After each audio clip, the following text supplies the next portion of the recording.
하나님 말씀 보도록 하겠습니다. 에스더 9장 13절부터 19절까지의 말씀입니다. 에스더 9장 13절부터 19절까지의 말씀입니다. 네. 우리 한 절씩 교도하도록 하겠습니다. 구약성경 제 성경으로는 759페이지에 있습니다. 에스더 9장 13절부터 19절까지의 말씀 한 절씩 교도하고 마지막 절은 합독하도록 하겠습니다. 9장 13절부터 19절까지의 말씀입니다. 에스더가 이르되 왕이 만일 좋게 여기시면 수산에 사는 유다인들이 내일도 오늘 조서대로 행하게 하시고 하만의 10아들의 시체를 나무에 매달게 하소서 하니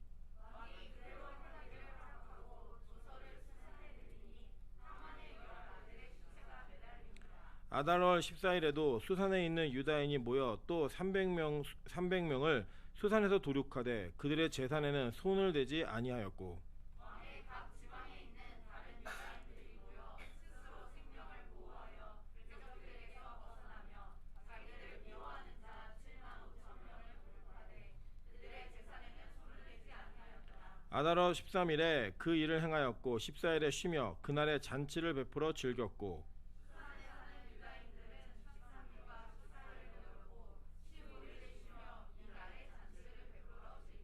합독합니다. 그러므로 시골의 유다인 곧 성이 없는 고을고을에 사는 자들이 아달월 14일 명절로 삼아 잔치를 베풀고 즐기며 서로 예물을 주더라. 아멘. 네, 우리 주변에 있는 분들에게 이렇게 인사하도록 하겠습니다. 당신의 얼굴을 보니 잠이 확 달아납니다. 네, 좋아서 달아날 수도 있고 무서워서 달아날 수도 있지만 기쁨으로 달아났으면 좋겠습니다. 네, 오늘은 에스더 9장 13절부터 19절 말씀을 가지고 끝장을 봐야 역전할 수 있다라는 제목으로 하나님의 말씀 증거하도록 하겠습니다. 간지에 띄어쓰기가 잘못되어 있죠. 띄어쓰기 띄시면 됩니다. 하나 역전승 안에 한 칸 띄고 할 수 있다 이렇게 하시면 됩니다. 제가 잠결에 준비해서 그렇나 이게 맞춤법을 틀렸습니다. 굉장히 자존심 상하네요. 네, 어쨌든 간에 이 본문을 통해서 우리가 기존에는 역전할 수 있다 이런 시리즈였거든요. 그죠? 근데 오늘은요 끝장을 봐야 역전승할 수 있다라고 얘기했습니다. 그죠? 그러니까 역전을 하는 것과 역전승을 하는 건 달라요. 그죠? 어떤 상황에서 축구 시합을 하는데 2대0으로 지고 있다가 3대2로 역전하는 것은 역전했다라고 얘기하지만 그 경기가 끝날 때까지는 모르는 거예요. 그죠? 그래서 동점에서 끝날 수도 있고 재역전을 당할 수도 있는데 역전승을 하려면 어떻게 되느냐? 끝나야 돼요, 경기가. 그죠? 그러니까 오늘은 역전승을 하는 날입니다. 그 승을 보도록 하겠습니다.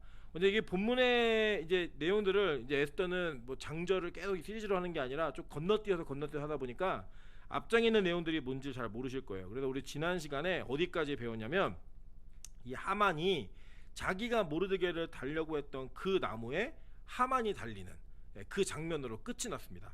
그리고 이제 8장에 보면 이제 어떤 일이 벌어지냐면 이 에스더가 왕에게 자기 남편에게 모르드게를 소개해요. 사실은 제 사촌 오빠인데 저를 이렇게 키워줬고요. 뭐 이런 모든 일에는 우리 사촌 오빠가 뒤에 있었습니다라고 하는 이 사촌 오빠 모르드게를 소개했는데 그 모르드게가 누구예요? 왕이 보니까 내 생명을 구해준 사람이구나. 이게 딱 들어맞는 거예요.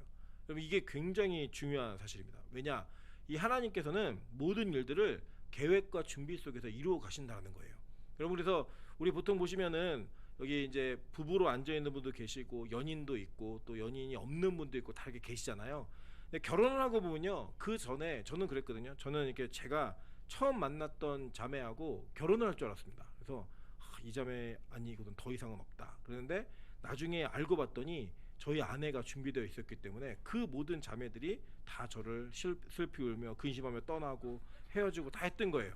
그 왜 필요했느냐? 이런 과정들이 있어야 하지만 진짜 제 아내를 만날 수 있었기 때문에 그런 과정들이 준비되어 있었던 것을 기억하셔야 됩니다. 그래서 우리의 만남은요 우연도 없고요 인연이 아닌 만남도 없어요. 불교에서는 옷깃만 스쳐도 인연이라고 얘기하는데 하나님의 계획 가운데는 그 어떤 하나님의 철저한 섭리와 각본에 우리가 역할들을 잘 감당하는 거예요. 그래서 그 역할들을 감당하다 보면 이래서 그랬구나 라는 것들이 척척척 보이게 된다는 거예요.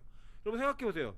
그날의 왕을 죽이려고 하는 그 음모의 계획을 그냥 지나가다가 이게 듣게 되었던 사람이 왜 모르드게였을까요? 하나님 이 계획이 있으셨던 거예요. 그죠? 왜 그 모르드게의 사촌 동생이었던 에스더를 어렸을 때부터 돌보면서 이 아이가 왕후가 될 때까지 그 오빠가 아버지처럼 길렀을까요? 이 사건과 이 날을 위해서예요. 이런 모든 것들이 다 준비되어 있다는 거예요. 그 준비됨 속에 지금 이 역전승은요 함께 나누는 승리로 갑니다. 여기서 여러분 한번 생각해 보세요. 에스더가 딱 이렇게 얘기하는 거예요. 내가 안 예뻤으면 우리 다 죽었어. 이 얘기하는 거가 그냥 끝이에요. 교만으로. 그죠? 모르드게가 내가 너 보호 안 해줬으면 끝이야. 내가 너 안 길러줬으면 끝이야. 이러면서 자기의 공로와 자기의 걸 찾기 시작하면요 우리는 그냥 끝나는 교회가 되는 겁니다. 여러분 어떤 일들이 이게 진행되거나 하나님께서 승리를 줄 때는 그 승리 속에는 우리 모두가 함께 연합함으로 말미암아 이루게 되는 합력하여 선을 이루는 그 승리로 모든 것이 이루어집니다. 그렇기 때문에 그 어느 누구도 자기의 공로나 자기 것을 자랑할 수가 없고 오히려 함께하는 것을 기뻐하고 즐거워해야 된다는 거예요. 여러분 한번 생각해 보세요. 빛과 소금 교회에 교인들이 이렇게 모여 있는데 모여 있는 교인들이 각자 하는 것과 잘하는 게 다 똑같다면 어떤 일이 벌어질까요? 오늘도 이제 하나님의 은혜죠. 저희가 뭐 예고하지 않고 과일을 모았는데 겹치는 과일이 거의 없었어요. 네. 다 감만 사왔다. 그럼 진짜 감천지죠. 그냥 감 4개씩 주면 감사해라 감사해라 그러고 끝내야 되는 그런 일도 있을 수 있고, 그죠? 다 호박만 가져왔다. 그러면 누가 호박이고 앉아 있는 게 호박인지 여기 앞에 있는 게 호박인지 모르는 막 그런 사태가 벌어질 수 있죠, 그죠? 네. 그런데 우리가 각자 은사가 있고 재능이 있고 각자의 모습이 있으니까요. 내가 못하는 거 저 사람이 하고 저 사람이 못하는 거 내가 하고 이렇게 하면서 서로 돕는 일들 가운데 하나님의 나라가 이루어진다라는 거예요. 그 여러분 누군가 내가 못하는 것을 잘하는 사람은 시기하지 마시고 계속 잘하게 도와주세요. 저는 개인적으로 저희 아내랑 같이 살면서 저희는 철저한 분업이 있는 것이 하나 있습니다. 뭐냐면 저는 이게 정리를 잘 못하고요 요리를 잘해요. 저희 아내는 요리를 못하고 정리를 잘해요. 자 그럼 이 궁합이 맞을까 안 맞을까요? 맞는 거죠. 제가 만약에 저희 아내에게 야 내가 한 번 하고 너도 한 번 하고 이렇게 했으면 저희는 한 끼는 먹는 거 한 끼 버리는 밥이에요. 네. 그리고 네가 한번 설거지하고 내가 한번 설거지라 그러면 저희 아내는 또 해야 돼요. 한 설거지를 마음에 안 드니까. 그런데 저희는 철저하게 분업이 되어서 저희는 무조건 밥을 만드는 건 제가 다 해요. 요리 만들고 하는 거예요. 그 심지어는 찬수도 딱 만들었는데 이거 만드는데 맛있으면 이거 아빠가 만들었지 해요. 엄마는 얘기 절대 안 해요. 네. 근데 치우는 건 또 저희 아내가 해야지만 집이 집처럼 정리가 돼요. 그렇게 연합을 하면서 각자 잘하는 걸 하면 되는 거예요. 지금 오늘 이 그 에스더는 예쁘고 왕한테 오빠 나 좀 어떻게 해줘 이렇게 막 이런 거 잘했지만 어떤 행정적인 일처리나 이 모든 것들을 진행하는 거는 에스더는 재능이 없는 거예요. 근데 이 모르드게에게 소개해갖고 나중에 우리 다음 시간에 배우겠지만 모르드게가 이 페르시아의 총리가 됩니다. 멋지지 않으세요? 다음 주 설교 제목이 얘기하면 안 돼요. 다음 주에 알려드릴게요. 네. 근데 이렇게 소개함으로 말미암아 이 승리의 영광을 같이 누리고 승리를 같이 진행해 가더라는 거예요. 여러분 근데 그래서 보면요 이 에스더 8장 1절부터 2절에 보면 그날 아하수에로 왕이 유다인의 대적 하만의 집을 왕후 에스더에게 주니라. 에스더가 모르드게는 자기에게 어떻게 관계됨을 왕께 아뢰었으므로 모르드게가 왕 앞에 나오니 왕이 하만에게서 거둔 반지를 빼어 모르드게에게 준지라. 에스더가 모르드게에게 하만의 집을 관리하게 하니라. 여러분 이 장면을 보면 뭐가 생각나지 않으세요? 이거 에스더 3장에 왕이 하만에게 했던 일이에요. 하만이 뭐라고 얘기했죠? 그때 보면은 3장 8절부터 11절입니다. 하만이 아하수에로 왕에게 아뢰되 한 민족이 왕의 나라 각 지방 백성 중에 흩어져 거하는데 그 법률이 만민의 것과 달라서 왕의 법률을 지키지 아니하오니 용납하는 것이 왕에게 무익하니라. 왕이 옳게 여기시거든 조서를 내려서 그들을 진멸하소서. 내가 은 1만 달란트를 왕의 일에 맡은 자의 손에 맡겨 왕의 금고에 드리리다 하니 왕이 반지를 손에서 빼어 유다인의 대적 곧 아갓 사람 함무다다의 아들 하만에게 주며 이르되 그 은을 내게 주고 그 백성도 그리하노니 너의 소견에 좋을 대로 행하라 하더라. 그죠? 이 악한 마귀가 가지고 있던 모든 권세. 그러니까 여러분 보세요. 이 땅에서는요 죄를 짓고 남을 잘 속이는 사람들이 성공해요. 그죠? 네. 그리고 뭔가 술수와 계책이 많고 이 땅에 하나님을 모른다고 하나님을 겁내지 않는 자들이 훨씬 더 많은 것들을 이루어 갑니다. 왠지 아세요? 이 땅의 권세를 누가 잡았어요? 악한 마귀가 잡고 있기 때문에 그래요. 그건 뭐 어떻게 부인할 수 없는 사실이에요. 그 중에 하나님의 특별한 은혜로 말미암아 그들을 이기는 몇몇 그리스도인도 있겠지만 대부분의 그리스도인들은 그렇지 않더라는 거예요. 여러분 뭐 대표적으로 예수님이 십자가에 못 박혀 죽잖아요. 그것만 봐도요 누가 이 땅의 권세를 잡고 사는 사람인지를 우리는 충분히 알아요. 그런데 그 모든 것들이 주님이 오시는 날 어떤 일이 벌어져요? 다 역전되는 거예요. 누가 통치해요? 우리 맞아 죽던 자들이 통치자가 되는 거예요. 그리고 때리던 자들이 다 영원한 지옥불에 떨어지는 이런 일들이 벌어진다고 얘기하는 거예요. 그러니까 그들이 누렸던 권세를 우리가 다 누려요. 왕처럼 사는 거예요. 우리가 왕처럼. 그러나 그 왕은 이 땅의 왕과는 달라요. 이 땅의 왕들은 포악하고 남들을 착취하고 자기의 유익을 취하지만 우리 섬기는 왕이 되는 거예요. 내가 가진 권능으로 널 섬겨줄게. 널 섬겨줄게. 그러면 가끔 그 진짜 그런 건 아니지만 천국의 비유로 그런 얘기 하잖아요. 이게 그 천국과 지옥에 가면 다 음식을 먹을 때 긴 젓가락으로 먹는데 그 젓가락을 자기가 먹으려니까 못 먹는데 남을 먹여주는 천국은 서로 먹인다고. 그게 사실은 성경에 그런 말 안 나와 있어요. 예, 안 나와 있는데 우리가 가지고 있는 부여받은 권세와 권위로 어떻게 살아가는가를 보여줄 수 있는 좋은 예화이기는 해요.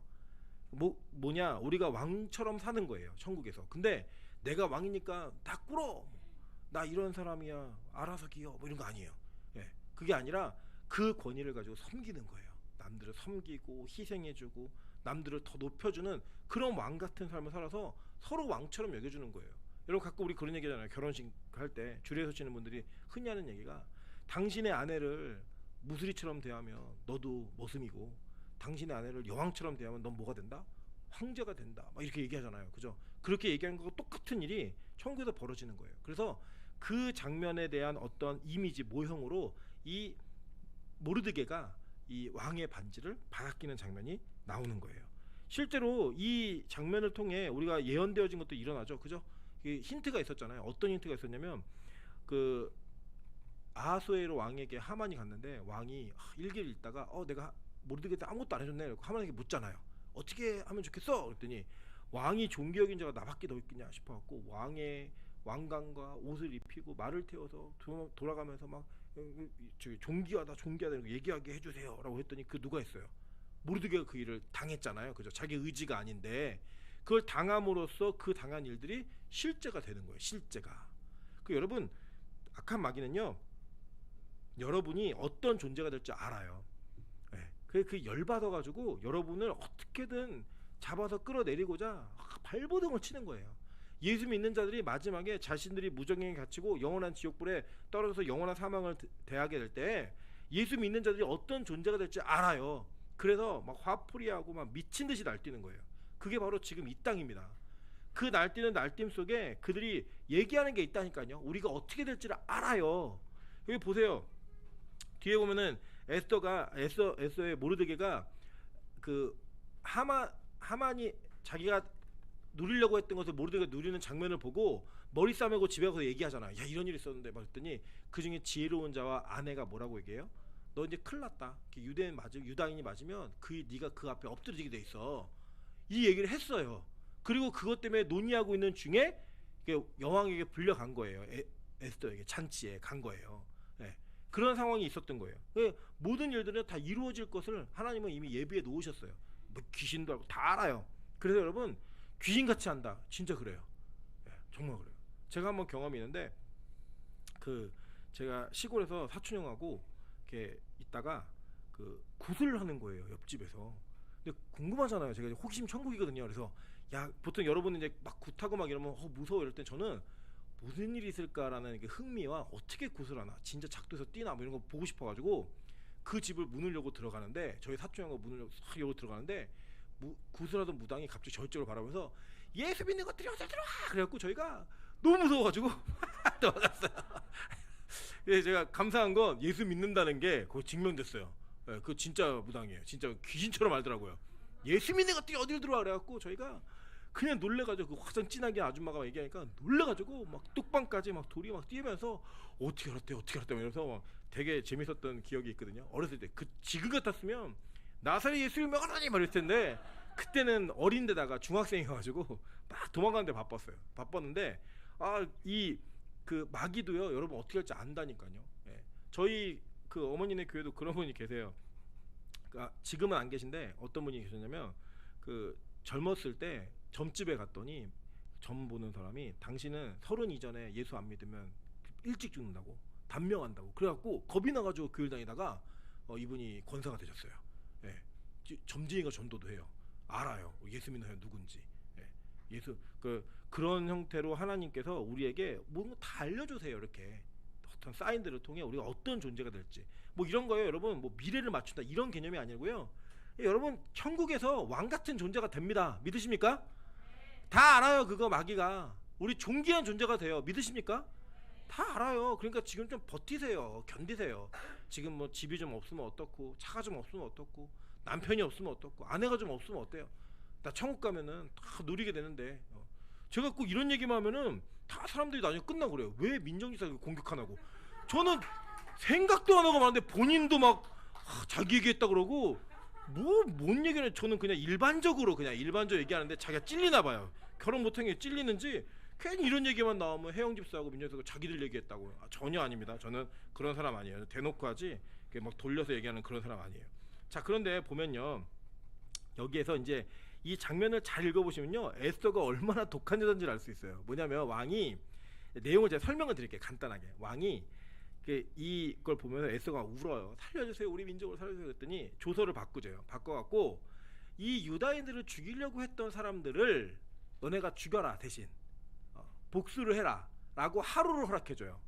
하루를 허락해줬고 그 일이 있는 동안에 몇 명이 죽으면 그 수산성에서 막 500명이 죽어요.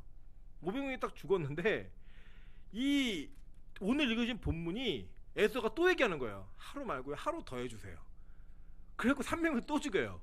네, 그리고 이 첫 번째 죽일 때 하만의 10아들을 죽이거든요. 근데 이 두 번째 부탁할 때는 하만의 아들들이 죽었는데 그 시체를 나무에 달아가지고 다 보여주자고 얘기해요. 이게 여자예요, 여러분.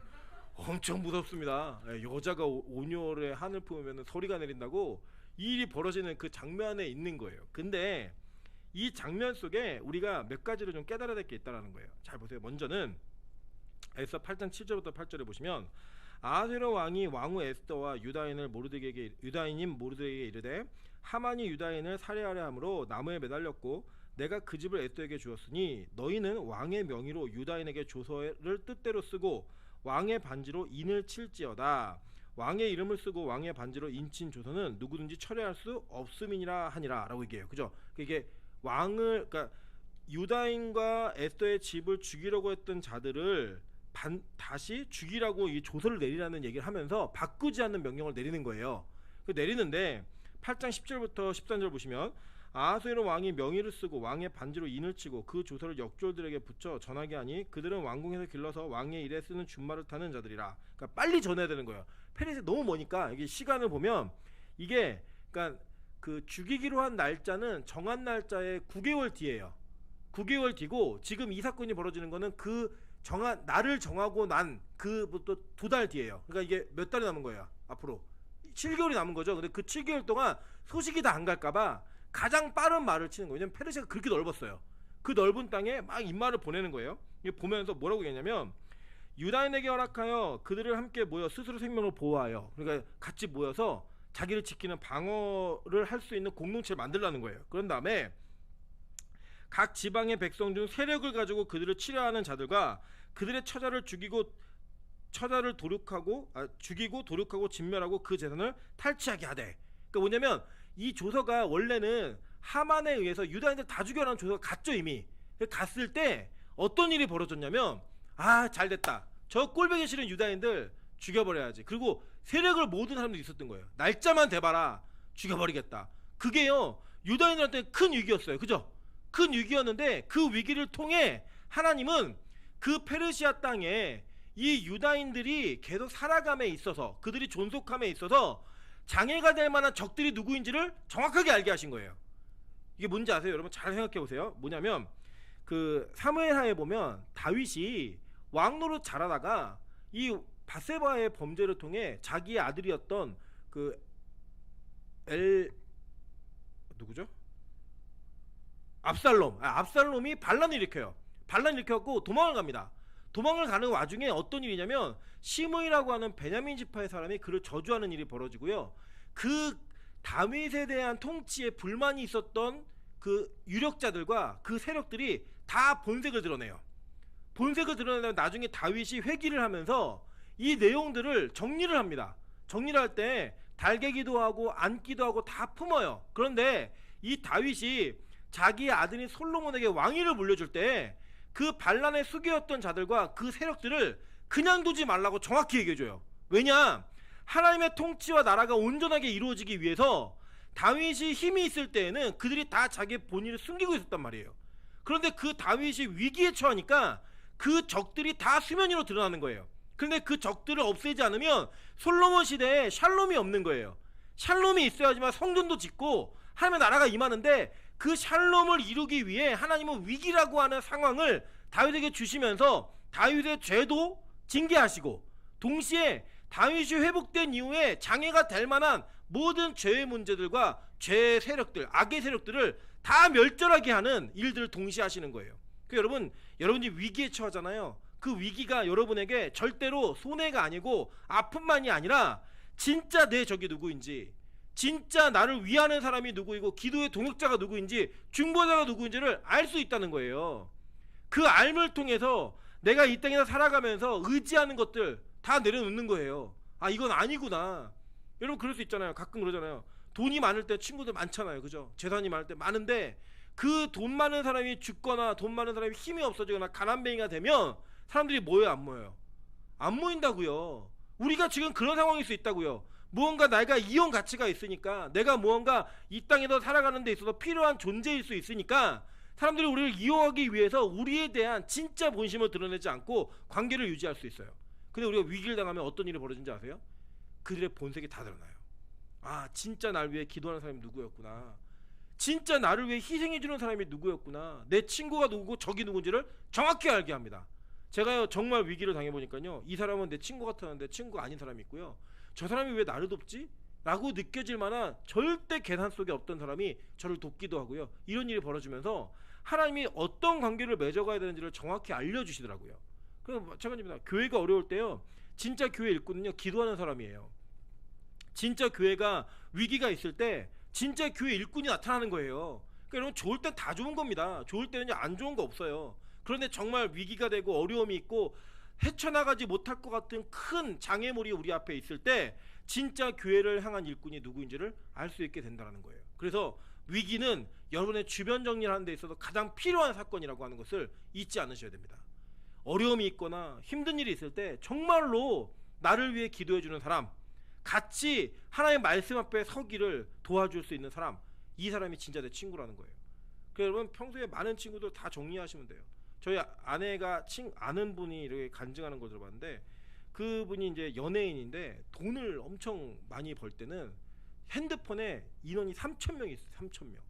근데 어떤 사건에 연루돼 가지고 감옥에 가게 된 거예요. 감옥에 갔다가 나왔는데 하나님이 그 3,000명을 다 끊어 놓으시는데 아무도 연락 안 오는 거예요. 아무도. 그 뭐예요? 그 3,000명은 다 세상의 힘이었던 거예요. 세상적 관계였던 거예요. 근데 우리가 뭐 하는 줄 아세요? 그 세상적 관계가 내가 가져야 될 유일한 소망이고 희망인 줄 알고 그거 붙들고 사는 거예요. 계속. 하나님이 우리를 위기로 몰아넣으시면서 진짜 우리의 친구가 누구인지, 적이 누구인지를 알려주시는 거예요. 그래서 그 적들이 다 드러나요. 다 드러나니까요, 그거를 싹 정리하는 거예요. 그게 8번에 있는 말씀이에요. 길죠?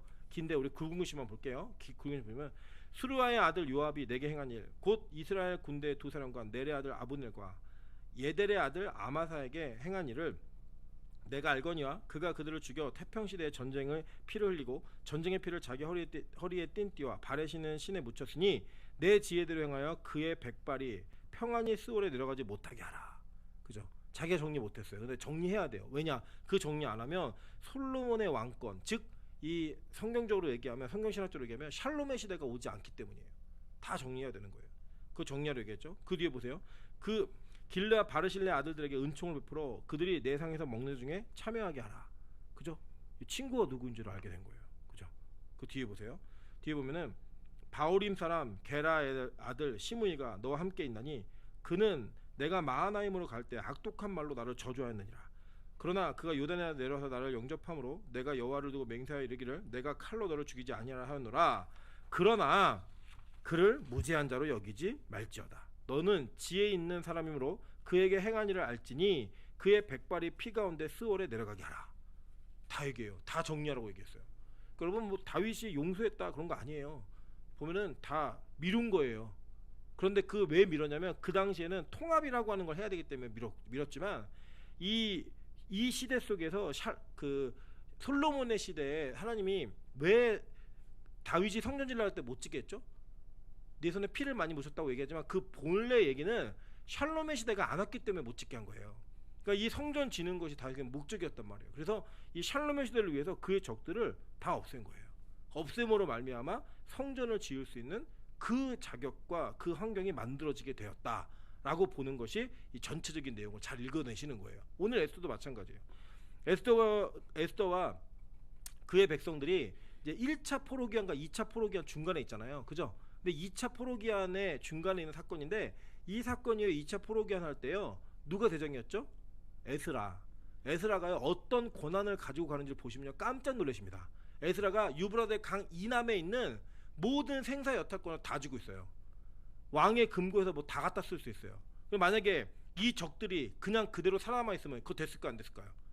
안 되는 거예요. 방해하는 거죠. 왜 그러냐? 왜냐? 1차 때 성전을 짓다가 왜 중단했죠? 성전을 짓는 걸 방해하는 자들이 있었잖아요. 그 하나님은 이 사건을 통해 그 적의 세력들을 다 없앤 다음에 2차 포로기한을 할 때 아무런 저항이 없게 가게 해서 그 모든 일들이 순적하게 이루어질 수 있도록 하나님 도우신 거예요. 그게 은혜라는 겁니다. 그게 은혜. 여러분, 하나님께서 우리에게 위기를 주실 때는 우리 위기를 통해 우리 인생에 하나님과 관계에 방해되는 것들을 다 제거하게 하시는 거예요. 그 위기의 순간을 통해 그 정리가 나타나고 나면 하나님과의 온전한 하나님과의 교제의 통로가 열리고 샬롬의 통로가 열리는 거예요. 그 우리 안에 뭐가 된다? 성전이 지어지는 거예요. 하나님 나라가 이루어지는 거예요. 그걸 위해서 여러분에게 위기라고 하는 상황을 허락하시는 거예요. 기도하라고, 적을 알아보라고, 그 적과의 싸움에서 승리하라고 하나님 그 모든 것을 주신단 말이에요. 자, 보세요. 이제 그러고 보면 시편 21편 8절부터 12절에 보면 다윗이 고백합니다. 왕의 손이 왕의 모든 원수들을 찾아내며 왕의 오른손이 왕을 미워하는 자들을 찾아내리로다. 왕이 노하실 때 그들을 풀무불 같게 할 것이라 라고 얘기해요. 그죠? 다윗이 이렇게 기도했단 말이에요. 뒷부분에 굵은 글씨 보시면 그들이 왕을 해하려 하여 음모를 꾸몄으나 이루지 못하도다. 왕이 그들로 돌아서게 하며 그들의 얼굴을 향하여 활시를 당기리로다. 그죠? 멋있죠? 다윗이 이 고백을 하면서 하나님이 그 적들을 다 찾아내가지고 찾아낸 놈들을 다 없애버린대요. 그죠? 멋진 하나님이 그 일들을 하고 계실 때 그 일에 동참해야 된다고 하는 것입니다. 그리고 여러분의 고난과 위기가 딱 오시잖아요. 그 딴 거 없어요. 기도하시면서 내가 무슨 문제 때문에 고난이 있고 무슨 문제 때문에 위기가 있는가 이거를 파악해 보세요. 그러면 내가 버려야 될 것, 정리해야 될 게 딱 드러나요. 자꾸 내 인생은 돈 때문에 힘들다. 그럼 돈이 여러분과 하나님 사이에 장애가 되는 거예요. 내 인생 남자 때문에 문제가 생겨. 남자가 하나님 앞에 장애가 되는 거예요. 이런 여자가 자꾸 문제가 생겨. 여자가 장애가 되는 거예요. 그거 다 정리하는 거예요. 위기 때마다. 하나님, 내가 이 일을 통해서 내 불안 요소, 하나님과의 관계에 있는 불안 요소를 다 꺾어갈 수 있게 도와달라고. 그 정리하는 게 지혜인 겁니다. 그러니까 멍청한 사람은 고난을 겪고 나서 왜 이 고난을 겪는지 모르는 사람이 제일 멍청한 사람이에요. 고난 다 주시거든요, 하나님이. 근데 그 고난을 통해 내가 정리해야 될 게 뭔지 아는 사람이 사건의 지혜로움을 가지고 있는 사람이에요. 네. 그걸 통해 여러분이 한순간 한순간에 당하는 고통과 고난과 위기를 통해 하나님 앞에 온전하게 빚어지시는 우리 빛가서 공교회 성도 되시기를 주님의 이름으로 축원합니다. 이 일이 있고 나서 이 보시면요, 여기 9장 보세요. 9장에 6절, 7절, 8절, 9절, 10절에 보시면 이 하만의 10아들의 이름이 나와요. 그죠? 근데 6절부터 보시면 유다인이 또 도성수산에서 500명을 죽이고 진멸하고 라고 얘기해요. 그죠? 그 다음에 10명의 아들의 이름이 쭉 나오는데 이 이름은 이 불임절에 지금도 유대인들이 불임절이 되면 이 10명의 이름을요 한 번도 안 쉬고 다 읽어야 돼요. 단번에 죽인 걸로. 한번 읽어보실래요? 자, 시작. 빨리 읽으라는 게 아니고요. 그러니까 내가 호흡이 길다 그러면 천천히 계속 읽으시면 돼요. 네. 자, 시작.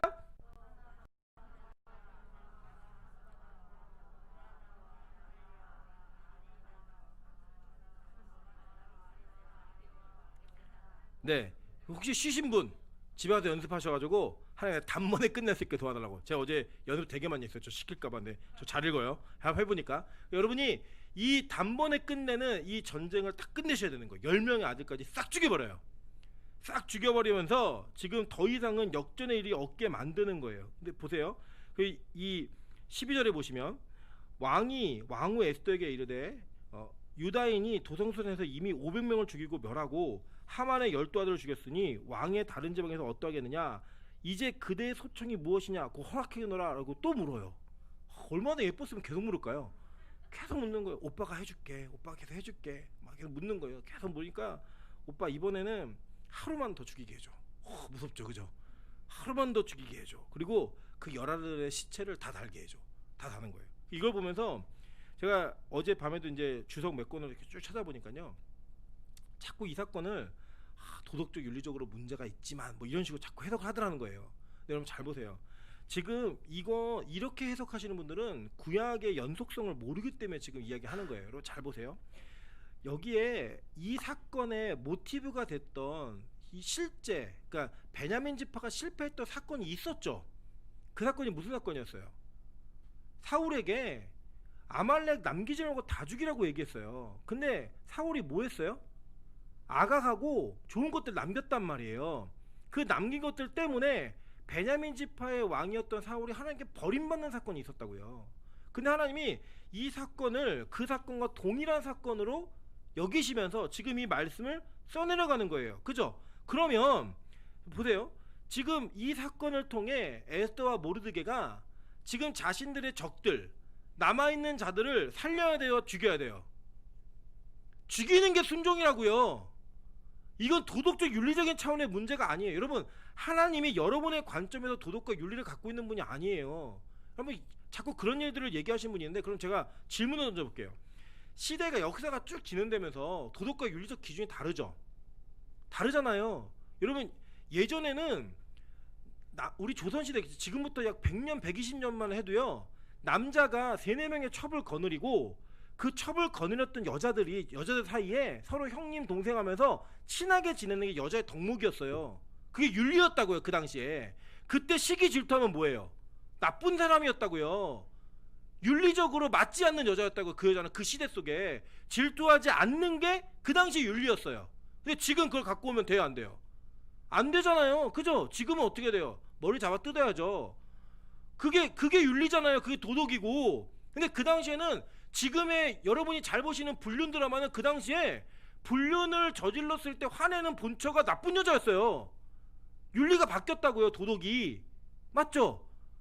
그쵸? 그러면 하나님이 이 땅에 예수님이 다시 오셔가지고 윤리 도덕적으로 어떻게 살았는가를 평가하신다 그러면 시대별로 어떻게 평가하실 거예요? 너는 그 시대는 그 윤리로, 이 시대는 이 윤리로. 하나님이 그렇게 평가하실 것 같아요? 아니에요. 절대 그렇지 않아요. 지금 이 동시대를 살아도요, 이 시대의 환경이 다르기 때문에 윤리적으로 다른 기준과 가치를 갖는 나라들이 있어요. 그죠? 예를 들어서 어떤 나라는 어떤 부족은 침 뱉는 게 인사라잖아요. 그 제가 어디 들어오실 때마다 침 뱉으면 여러분 어떤 일이 벌어지겠어요? 교회 오시겠어요? 비윤리적이고 도덕적이지 않은 목사 이러면서 난리가 나겠죠. 신문에 나고, 이 코로나 시대에 침 뱉는 목사가 있다.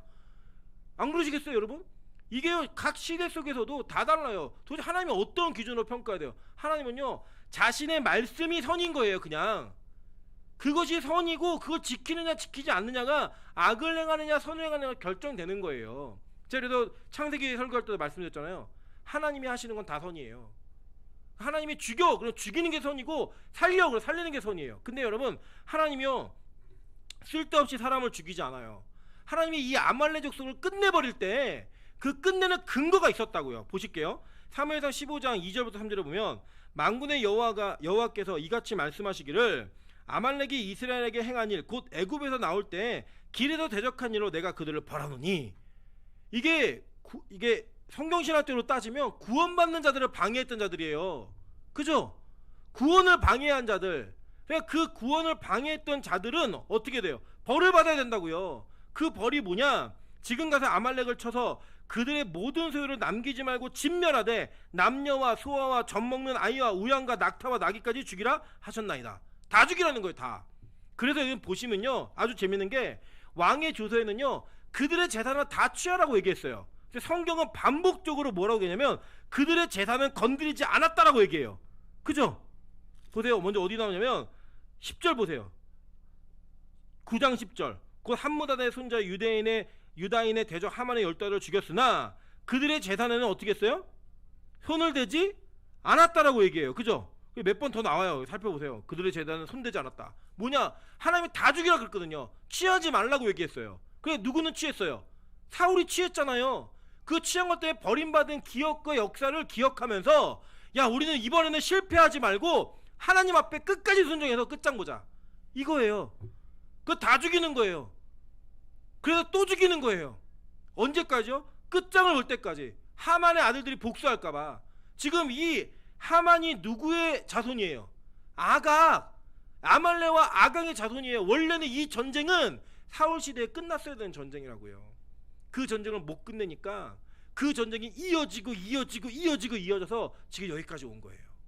그 여러분, 우리 권사님들 또 부모님들, 여러분이 영적 싸움을요 여러분 시대에 끝내셔야 돼요. 안 끝내면 여러분 자녀에게 간다고요. 그게 부모가 하나님과의 관계 속에 끝내지 못한 영적 싸움들이 다 자녀에게 유산으로 물려가서 그 자녀를 싸울 수밖에 없게 되는 환경들이 만들어진다니까요. 적어도 내가 우리 집안의 재산은 끊고 가야겠다. 끊고 가세요. 안 그러면 여러 자녀가 그거 싸워야 된다고요.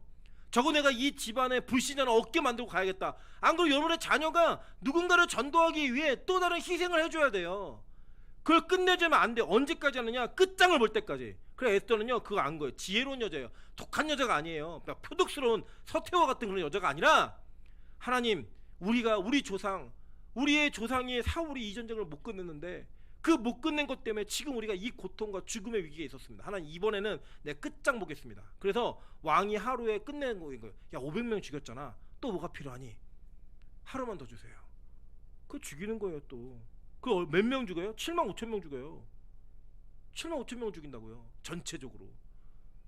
언제까지? 싹쓸이 할 때까지. 다시는 일어서지 못하게 싹을 제거해 버리는 거예요. 누구의 싹을요? 악한 마귀의 싹을. 악의 싹들을 제거하는 그 싸움을 싸우는 거예요.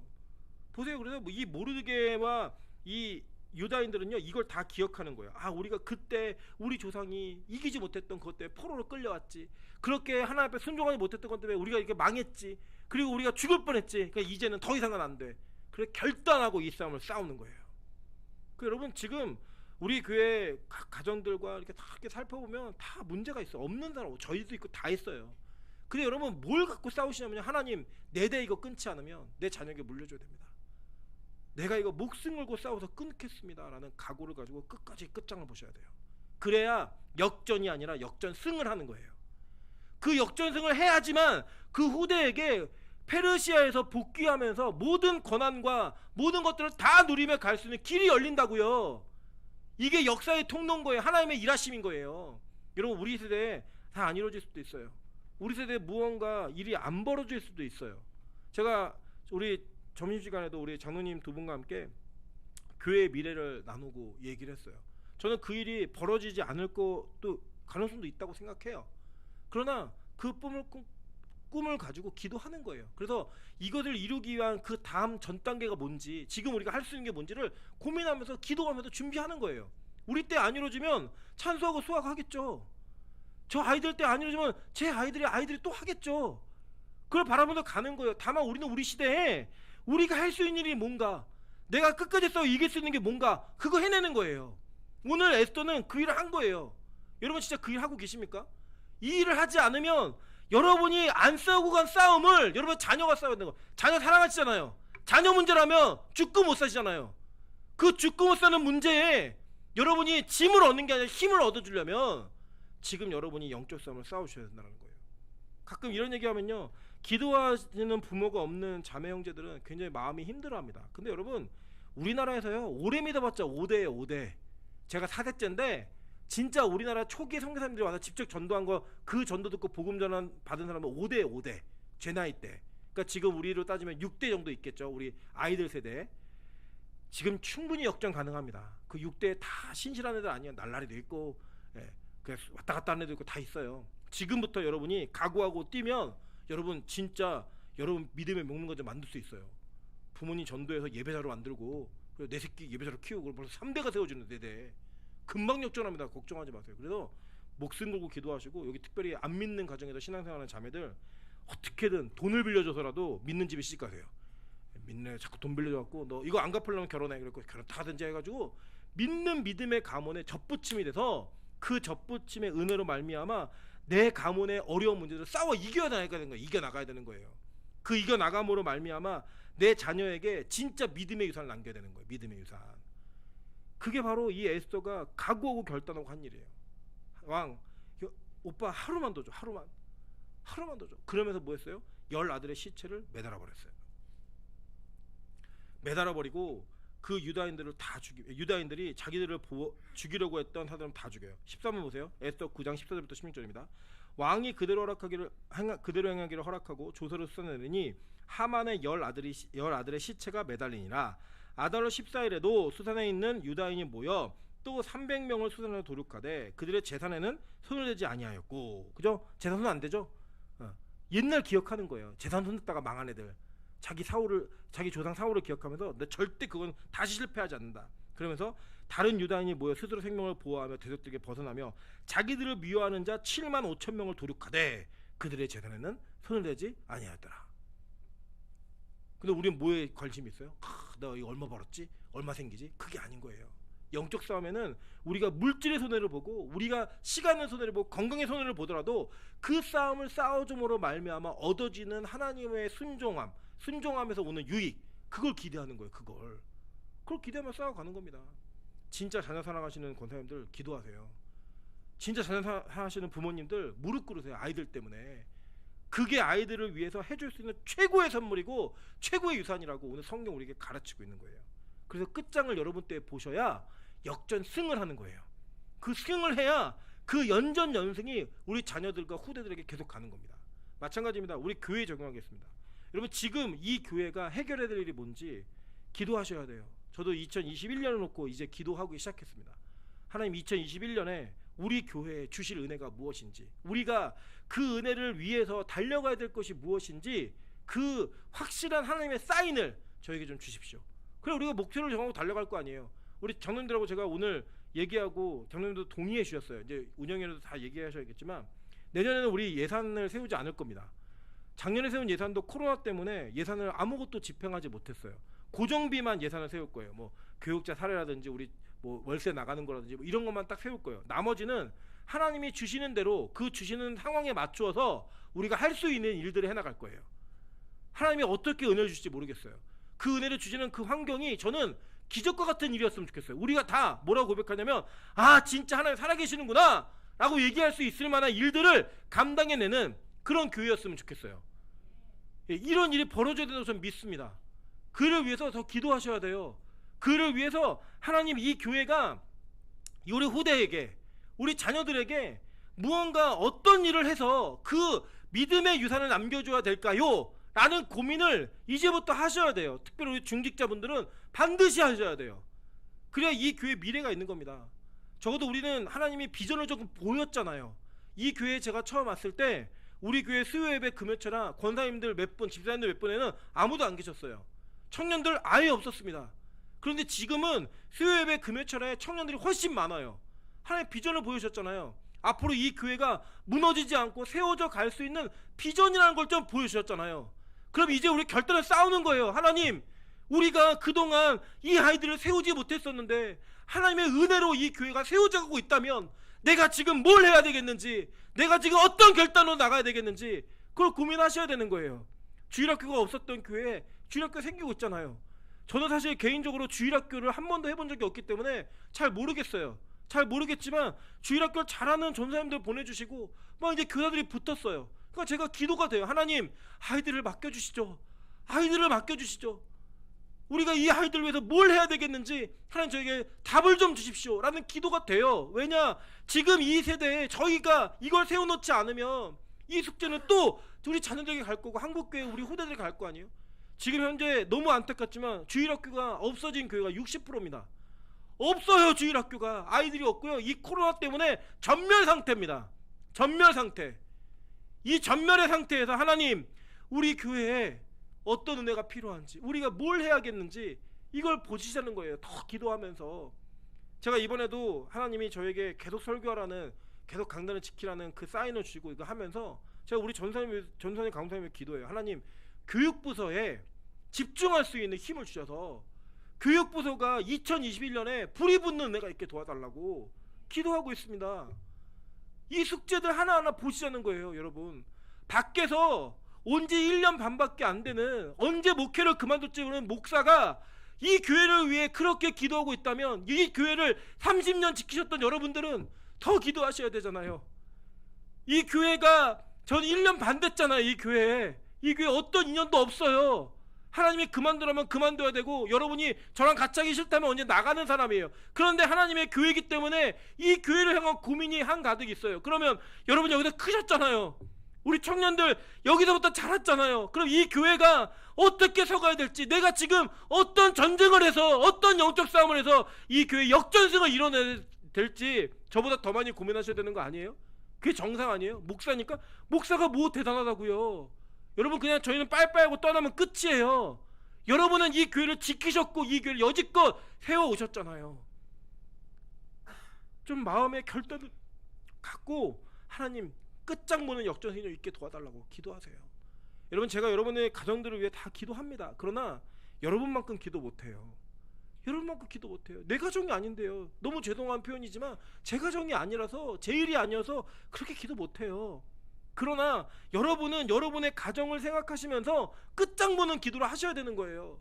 끝장보는 승리의 현장으로 나가셔야 되는 거예요. 그래야 여러분의 가정이 믿음으로 세워지는 거예요. 믿으십니까? 여러분 엘리사에게 에피소드가 하나 있습니다. 엘리사가 마지막 그러니까 엘리사가 죽은 이후에 그의 시체를 무덤에 던져넣었을 때 그 시체에 닿았던 엘리사의 시체에 닿았던 시체가 살아나요. 그게 마지막 기적이에요. 근데 살아있을 때 마지막 기적이 뭐냐면요, 엘리사가 죽기 직전에 요아스라고 하는 그 왕을 자기 왕을 불러가지고 내가 죽게 생겼으니까 이제 손에다 안수기도를 해주고 활을 쏘라고 얘기해요. 그러고 난 다음에 화살을 쥐어주고 땅을 치라고. 그랬더니 이 왕이 3번을 때려요. 그랬더니 이 죽어가던 엘리사가 노를 바라면서, 왕이 5, 6번을 쳤으면 아람을 진멸했을 텐데 3번밖에 치지 않아서 당신에게 3번의 승리밖에 없습니다. 그 얘기를 하고 엘리사가 죽어요. 여러분 얼마나 안타까운 장면입니까? 그때 5, 6번을 쳤으면 아람을 진멸할 수 있었는데 그거 못하는 거예요. 지금 기도하다가 그래 힘드니까 피곤하니까 멈췄던 그 멈춤이 여러분에게 3번의 승리만을 약속하고 5, 6번이 되지 않아서 우리의 영적 대적과 내 안에 있는 대적들을 멸절할 수 없다면 여러분 그것보다 안타까운 일이 어디 있어요? 더 기도하셔야 되는 거예요. 이번 주간에 홈런은 1시간을 쉽니다. 쉬는 거는요 단지 몸을 쉬기 위함이 아니에요. 제 개인적으로 기도할 수 있는 영적인 준비를 하기 위해 제 개인 기도의 시간을 갖기 위해 쉽니다. 여러분 우리 그거 안 한다고 이번 주는 노는 시간이네, 아니에요. 와서 기도하세요. 우리 적어도 이 노원 근처에 사시는 분들은 그 시간에 교회에 와서 기도하세요. 하나님 내가 쉬지 않고 기도하겠습니다. 그래서 1시간 기도하시자고요. 예수님이 제자들에게 뭐라고 얘기하셨어요? 너네 1시도 기도할 수 없니? 그 1시간이 원아워에 영어 보세요. 원아워 1시간도 기도할 수 없니? 1시간도 기도할 수 없니? 적어도 우리 수업 받던 그 1시간만큼 기도하세요. 하나님 내가 화요일 목요일 기도하겠습니다. 그 기도하는 은혜를 부어주셔서 하나님이 우리의 기도에 불이 붙게 하시고 끝까지 싸워 이길 수 있는 역전승의 은혜가 우리에게 도와달라고 주 앞에 엎드리는 거예요.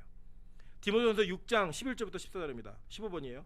오직 너 하나님의 사람아 이것들을 피하고 의와 경건과 믿음과 사랑과 인내와 온유를 따르며 믿음의 선한 싸움을 싸우라. 영생을 취하라. 이를 위하여 내가 부르심을 얻었고 많은 증인 앞에서 선한 증언을 하였도다. 그리스도 예수 앞에서 내가 너를 명하노니 우리 주 예수 그리스도에서 나타나실 때까지 흠도 없고 책망받을 것도 없이 이 명령을 지키라. 언제까지 싸우라는 거예요? 주님 오실 때까지. 무슨 우리에게 싸움의 끝이 있습니까? 우리에게 무슨 영적 전쟁의 완성이 있어요? 없어요. 끝까지 싸우는 거예요. 끝까지. 그래서 우리가 계속 전투적 자세를 가지고 살아가는 겁니다. 고난의 자세를 가지며 살아가는 거예요. 누릴 데가 어디가 있어요? 싸워야죠. 끝까지. 심지어는요, 제가 저희 어머니의 삶을 보면 저희 어머니는 영적 전투의 연속이에요. 쉬지 않으세요. 적어도 그 정도 목회해놨으면 쉬어도 될 것 같아요. 그 정도 기도했으면 쉬어도 될 것 같아요. 안 쉬세요. 안 쉬어요. 부담스러울 정도로 안 쉬어요. 말씀은 그렇게 하세요. 이제 쉬어야지. 이제 쉬어야지. 그러나 하나님의 은혜가 임하면 지금도 뭐 특세한다 그러면 혼자 다 하세요. 다 걱정해요. 그런데요 그 싸움을 멈추지 않으세요. 그러면서 하시는 말씀이 뭐세요? 하나님이 안 쉬는데 내가 어떻게 쉬어? 하나님이 안 쉬시는데 내가 어떻게 쉬어? 그 얘기로 계속 달려가시더라는 거예요. 여러분 무슨 젊은 사람들의 쉼이 있어요? 그냥 가는 거예요. 끝까지. 무슨 이제 영적 싸움을 출발한 여러분에게 무슨 쉼이 있어요? 그냥 끝까지 싸우시는 거예요. 무슨 쉼이 있어요? 여러분 계속 싸우는 겁니다. 언제까지? 주님 오실 때까지요. 바울이 뭐라고 얘기했는지 아세요? 바울이 이 예루살렘으로 돌아간다니까요 다 말려요. 너 가면 죽는다. 너 가면 결박이 있다. 얘기했더니 바울이 뭐라고 얘기했나 보니까 내가 달려갈 길과 주 예수께 받은 사며 곧 하나님의 은혜의 복음을 증언하는 일을 마치려 하면은 나의 생명조차 조금도 귀한 것으로 여기지 아니하노라. 여러분, 왜 바울이 광신자처럼 보이는지 아세요? 우리가 믿음이 없기 때문입니다. 바울에게 진짜 믿음이 있고요, 진짜 이 싸움에 대한 욕구가 있고 이 싸움을 싸우겠다는 결단이 있잖아요. 바울이 멋있어 보여요. 근데 이 바울이 광신자처럼 보이고 왜 이렇게까지 하느냐라는 의문이 들기 시작하는 순간부터는 우리는요, 이 싸움을 포기한 사람들이에요. 내가 하기 싫은 것들은요, 누가 하잖아요. 그럼 하지 말라고 얘기해요. 제가 우리 아내한테 제일 많이 하는 말이 청소 이따가 해, 하지 마. 왜? 제가 청소하기 싫으니까, 정리 잘 못하니까 하지 말라고 얘기해요. 하지 말라고. 저 대신에 뭐 해줄까? 뭐 먹을래? 맨날 그거 물어요. 저희는 먹지 마, 나중에 먹어. 이게 우리 집안에 계속 전쟁이 있어요. 뭘 할까? 뭘 하지 말까? 찬수도 마찬가지예요. 뭐 이빨 닦고 그러면 이빨 닦는 되게 싫어하거든요. 이빨 닦고 그러면 아니래요. 자기 지금 급하대요. 피곤하대. 이거 먼저 하고 저거 먼저 하고. 근데 그런 얘기하다가도 핸드폰 보시고 그럼 만사를 제쳐요. 만사를 제치고 나 아기상어 볼래. 나 뭐 미니특공대 볼래. 만사를 제쳐요.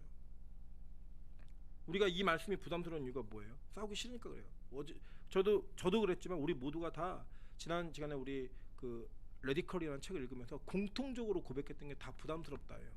부담스럽다. 왜요? 싸울 각오가 안 돼 있으니까. 그 고난의 길을 걷고자 하는 결단이 안 서 있으니까 부담스러운 거예요. 결단이 있으면 뭐가 부담스러워요? 가는 거죠, 그냥. 바울이요, 왜 멋있는 사람인지 아세요? 마지막에 자기 영적 아들 디모데에게 이렇게 말합니다. 디모데후서 4장 6절부터 8절이에요. 전지와 같이 내가 벌써 부어지고 나의 떠날 시각이 가까웠도다. 나는 선한 싸움을 싸우고 나의 달려갈 길을 마치고 믿음을 지켰으니 이제 후로는 나를 위하여 의의 면류관이 예비되었으므로 주 곧 의로우신 재판장이 그날에 내게 주실 것이며 내게만 아니라 주의 나타나심을 사모하는 모든 자에게도니라. 멋지지 않으세요? 저는 바울의 고백 중에 이 고백이 제일 멋있어요. 진짜 제일 멋있어요. 뭐 나사렛 예수님을 막 일으키고 막 안진뱅이 세우고 죽은 자 살리고, 이거보다도 저 이게 제일 멋있어요. 내가 믿음의 선한 싸움을 다 싸우고 나의 달려갈 길을 마치고 믿음을 지켰으니. 제가 이 고백을 꼭 하고 싶어요. 마지막 목회를 은퇴하는 날 하나님이 뭐 은퇴를 언제 시키실지 모르겠지만 뭐 내년에 시키면 내년에 하는 거죠. 내년에 이거 하나님, 제가 선한 싸움을 다 싸우고 나의 달려갈 길을 마치고 믿음을 지켰습니다. 이게 너무 부러워요. 왜 부럽냐면 못할 것 같아서. 저에게 기도해 주세요. 하나님, 우리 임철 목사 젊은 목사인데 앞으로 목회가 얼마 남았을지 모르겠지만 하나님 저 싸움 다 싸우고 갈 수 있게 도와주세요. 제가 그래 여러분을 기도할게요. 하나님, 우리 성도들이 이 싸움을 다 싸우고 주님 앞에 설 수 있게 제가 기도하겠습니다. 우리 같이 기도하면서 이 싸움 싸워가는 거예요. 이 싸움을 싸우시다가 마지막 주님 오시는 그날 주님 우리 안아주시면서 야, 너 진짜 수고 많았다. 너 쉬지 않고 싸우고 끝까지 싸워내서 끝장봐서 역전승 해냈느냐고. 너 정말 수고 많았다. 내가 한번 안아줄게 라고 그 주님 품에 안길 때 우리 기쁨과 감격에 눈물이 막 퍽퍽 쏟아지겠죠. 하나님, 나 정말 힘들었는데 이 품에 안기는 그 순간 다 해결됐습니다. 하나님 감사합니다. 내가 이 날을 위해 이 싸움을 싸웠습니다 라고 고백할 수 있는 그 영적 싸움이 있는 교회 되었으면 좋겠습니다. 이제 우리 빛가서 공교회는 교회 놀이하는 유람선 같은 교회 아닙니다. 우리 빛가서 공교회는 이제 영적 싸움을 해나가는, 이 영적 전투를 싸워가는 군함과 같은 교회입니다. 그 군함 같은 교회에서 내가 할 일이 무엇인지를 결단하고 2020년을 마무리하고 2021년 향해 달려갈 수 있는 저와 여러분 되시기를 주님의 이름으로 축원합니다. 같이 한번 찬양으로 주님 앞에 기도하도록 하겠습니다. 우리 천성을 향해 가는 성도들아, 이 찬